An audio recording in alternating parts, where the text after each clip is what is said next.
મારા લગ્ન જીવનના લગભગ 2 વર્ષ સરખું ચાલેલું. પછીથી મારી દીકરી આવી ને પછી ત્રાસ વધતો ગયો.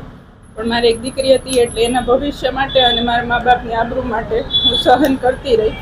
અને એક વખત મને ઢોરમાર મારેલો છે, મારા કાનનો પડદો તૂટી ગયો ત્યાં સુધી મારેલું છે.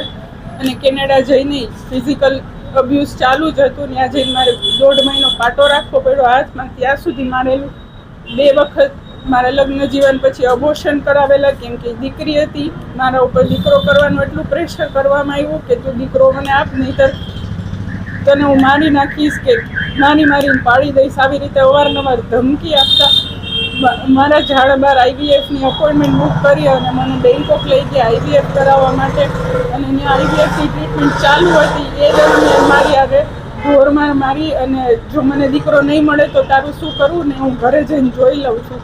એટલે મને મારી અને મારી દીકરીની સેફટી માટે મેં મારા મામા પાસે હેલ્પ માંગી કે મને આવી રીતે હેલ્પ કરો.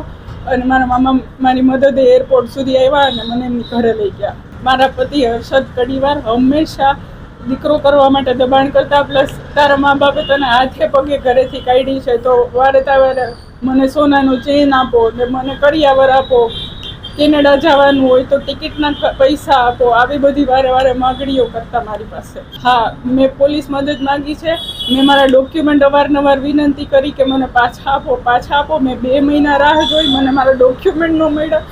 એટલે મારે પોલીસમાંથી મદદ લેવી પડી અને પોલીસમાં અરજી કરતા એ પરત કેનેડા જતા રહેલ છે અને મને કોઈ જાતની એમના તરફથી કોઓપરેશન મળતું નથી. મારે એમની સાથે રહેવું નથી, મારે છૂટાછેડા જોઈએ છે અને મને ન્યાય જોઈએ છે. મારી આ જ માંગણી છે અને મને મારી સેફટી અને મારી દીકરીની સેફટી જોઈએ છે. મને જવાનું છે, તું અબોર્શન કરાવવા નહીં રેડી થાત તો તારી દીકરી અહીંયા જ રહે અને તને હું ઘરની બહાર કાઢી મૂકીશ. અને આવા લોકો પાસે મારે મારી દીકરીને નથી છોડવી. એટલે મને ફોર્સફુલી મેં મારી દીકરી માટે થઈને જે વસ્તુ હતી એ બધી સહન કરી. અને મને પરાણે ઘરમાં બધાય, મારા જેઠ, મારા સાસુ, બધાને આ વસ્તુની જાણ હતી. કોઈએ વિરોધ ન કર્યો. મારો અનેકવાર વિરોધ કરવા છતાં બસ કે તારા મા બાપની આબરૂ હું સમાજમાં ઉછાળીશ ને દીકરી તને નહીં આપું ને આવા બધા ધમકીથી મને ડરાવીને બીવડાવીને અબોર્શન કરાવવા લઈ ગયા હતા. એક વાંકાનેરમાં કોઈ જગ્યા હતી, શ્રદ્ધા હોસ્પિટલ કરીને નામ છે, મને એક્ઝેક્ટ જગ્યા યાદ નથી કેમ કે આ 2018ની વાત કરું છું. અને બીજી વખત સિદ્ધિવિનાયક હોસ્પિટલ રાજકોટ. મારા લગ્ન મેં 15 વર્ષ થયા, મારી 12 વર્ષની દીકરી છે.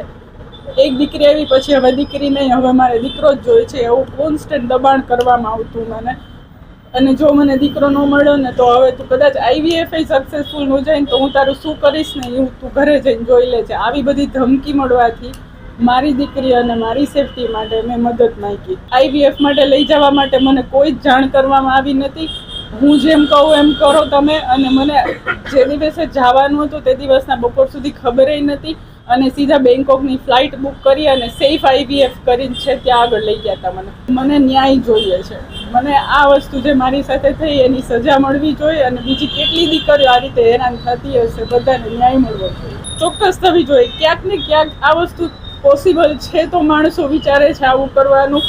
ક્યાંક ને ક્યાંક એમને લૂપહોલ મળે છે કે આ પૈસા લઈને પતે છે કામ, તો આ વસ્તુ થાય છે. આ વસ્તુ ઉપર ધ્યાન આપવું જોઈએ અને સદંતર બંધ થવું જોઈએ.